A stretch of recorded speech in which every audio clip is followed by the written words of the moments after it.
John. Good morning. How's it going today? Hey, what's up, buddy? Not much. Still getting over the wrestling season. Yeah, we're milking one more week out of the wrestling segment. So. Absolutely. You're like, why can't we talk about wrestling every week? I was going to say we'll do a rewrap next week, and then we'll start with the previews the following week. We'll start with the off-season tournaments. Exactly. There you Absolutely. Go. Give us some of your thoughts on last weekend. Obviously, a pretty historic weekend in terms of Nick Suriano winning his 4th state championship, only the second wrestler in state history to finish undefeated with 4 state championships. How do you even put into perspective that kind of career that Mr. Suriano turned in? It really, it's Paul Bunyan-esque. The stuff that he did was unbelievable. There's always going to be an argument who's the best. It's impossible to know for sure. They're all different weight classes, things like that. You can make an argument for a dozen different guys, but just in terms of pure dominance, I don't know if anybody's ever been so dominant for 4 years.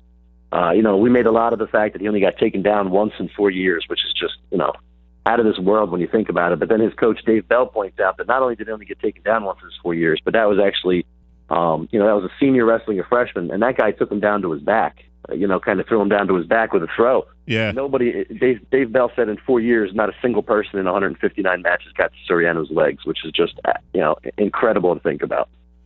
I was there on the opening night when he went against the boy from West Deptford, and that kid, he got pinned in about a minute and a half or whatever, and you could just see the look in his face like, that's a different level.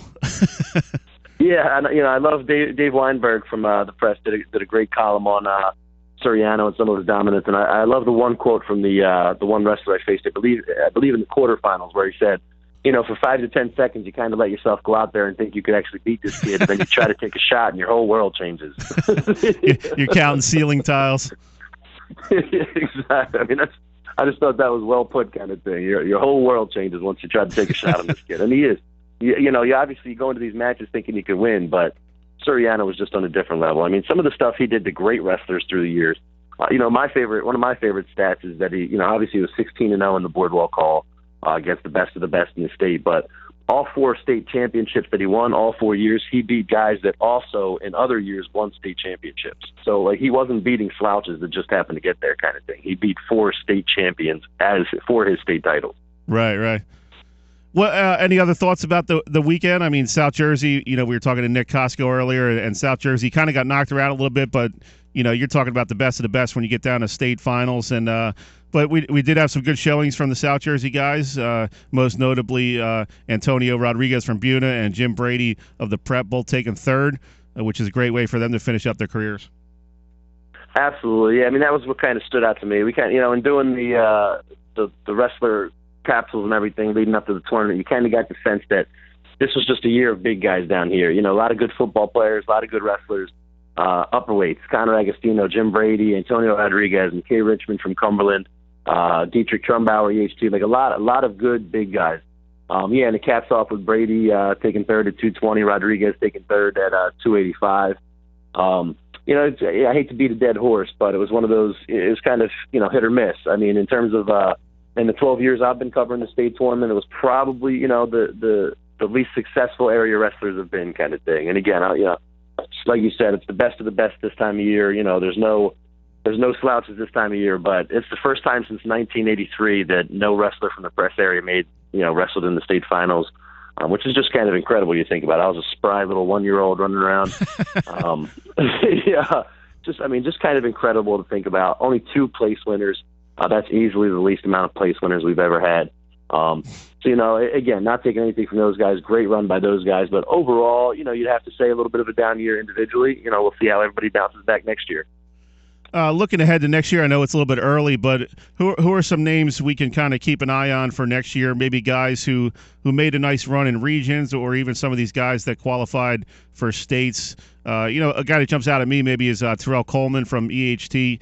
Had a tough time in states, but that's going to be a great experience for him to know really what it takes to win at that level. And he's had an outstanding career so far, and he's got another year to prove himself. Absolutely. Never too early to look ahead to next year. Kind of same thing. I was looking at we had 20 qualifiers this year, and I believe, if I remember correctly, 7 or 8 of them were underclassmen. So we'll have 7 or 8 guys, returning.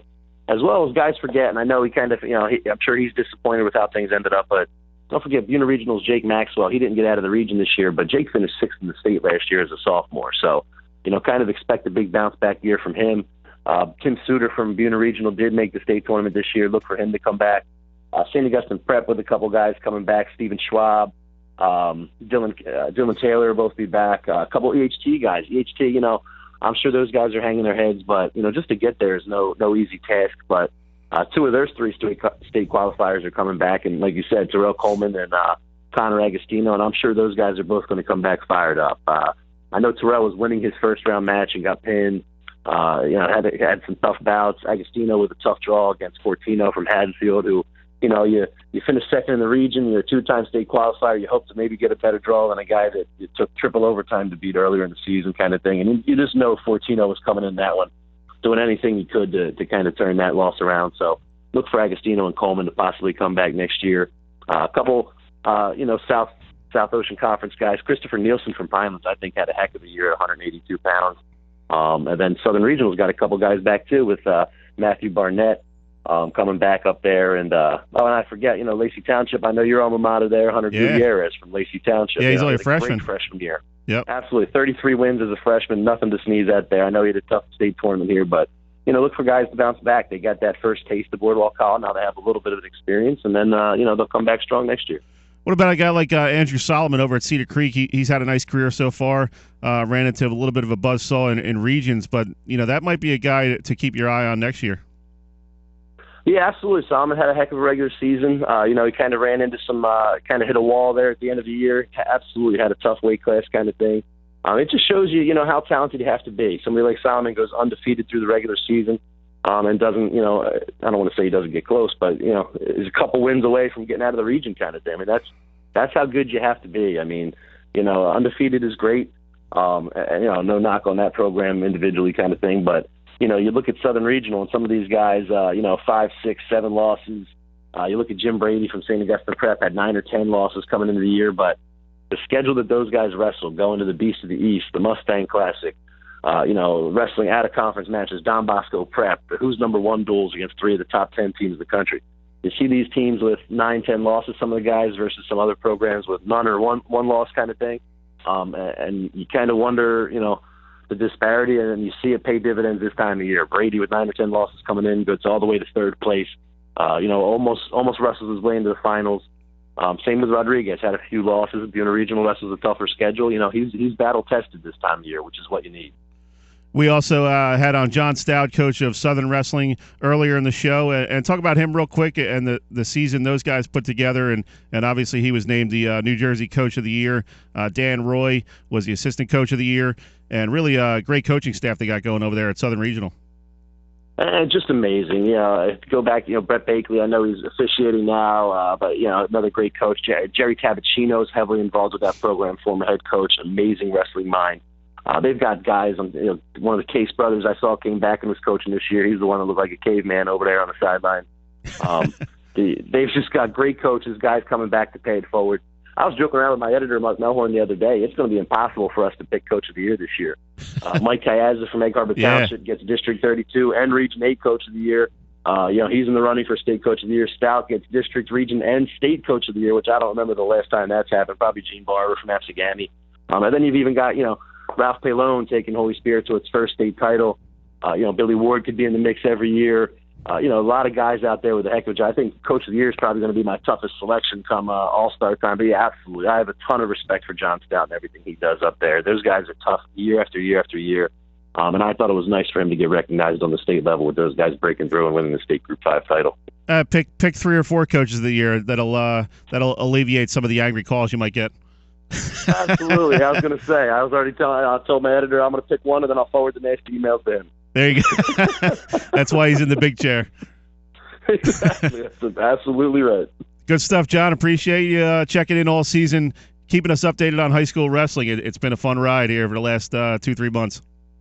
Hey, thanks for having me. I think it's great talking wrestling every week. I know I get a lot of feedback. A lot of guys, especially these tournaments start at 10 o'clock. I keep hearing people listening to me. Wrestlers from around the state were saying they were listening to us talk wrestling, on their way to the state tournament. Same thing with regions and districts. So I look forward to doing it again next year. Maybe that's why our ratings are so high. That's right, absolutely. I artificially inflated those. There you go. Good stuff, Oak. Appreciate it, man. Have a good weekend. Thanks, Sully. We'll see you. Have a great one. All right. Thanks, John. That was John O'Kane from the Press of Atlantic City.